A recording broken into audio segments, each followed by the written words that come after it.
It seems to me, as I look back, that when we were the poorest, we had the most fun.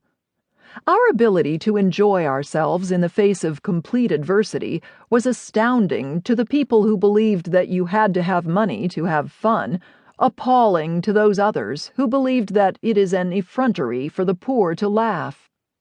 I am not sure that individually we would have been so happy in spite of it all, but together we felt we could survive anything, and did. The world was a very sad place in those days. The people who had jobs were so obsessed with the fear of losing them that they balanced precariously on each day of employment like a hummock in a quicksand bog, and the people who didn't have jobs had their eyes so dimmed by the fear of hunger, sickness, and cold that they walked right over golden opportunities without seeing them. I belonged to the latter group, Mother and Mary to neither. Mary, one of those fortunate people who are able to bring forth great reserves of strength and fortitude during times of stress, accepted the depression as a personal challenge. She always had a job. She tried to find jobs for her family and hundreds of friends, and while she was looking, propped up everyone's limp spirits by defying big corporations. When the telephone company threatened to disconnect our telephone because the bill hadn't been paid, Mary marched right down to see the president and told him that if he cut off our phone and left us with no communication with the outside world, she was going to sue him personally. Her exact words, which she recounted to our amusement at the dinner table, were, "I told him a telephone and telegraph company is a public service operating under a special grant from the state.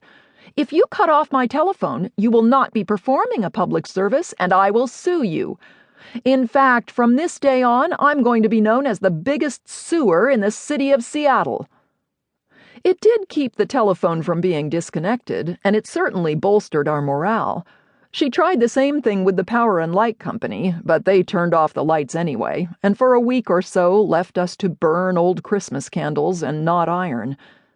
During this interlude, Mary, who was inclined to keep up with our friends of private school days, brought home to dinner a terribly snobbish young man who remarked, as we sat down to our candle-lit vegetable soup, "You bards absolutely delight me. You have a simple meal of vegetable soup and toast, and then you make it elegant by serving it by candlelight." He was so elegant, of course, that he didn't go out into the kitchen to note that we were also washing the dishes by candlelight. When he left, he amused us greatly by standing by the front door for a full 10 minutes, flipping the switches and trying to make the porch light go on. Finally, he called to Mother, "Sydney, darling, I hate to mention it, but your porch light's burned out. Have one of the great beasts who come to court your daughters put a new one in." When we all laughed, he thought he'd been witty and repeated his asinine remark.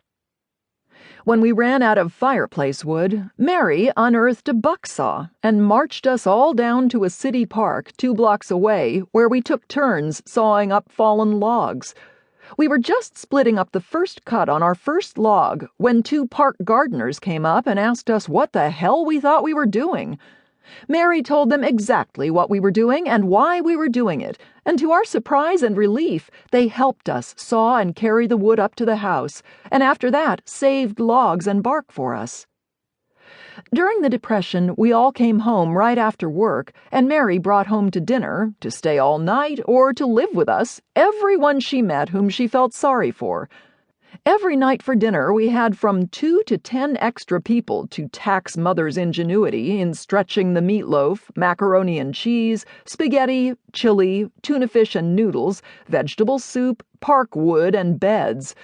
After dinner, we played bridge or charades or Chinese checkers or the piano, rolled old cigarette butts into new cigarettes on our little cigarette rolling machine, drank gallons of coffee, which was 17 cents a pound, ate cinnamon toast, read aloud Mark Twain, made fun of each other and all our friends, sang songs, played records, followed the dance marathons on the radio, and complained because our bosses tried to stifle our individuality by making us work.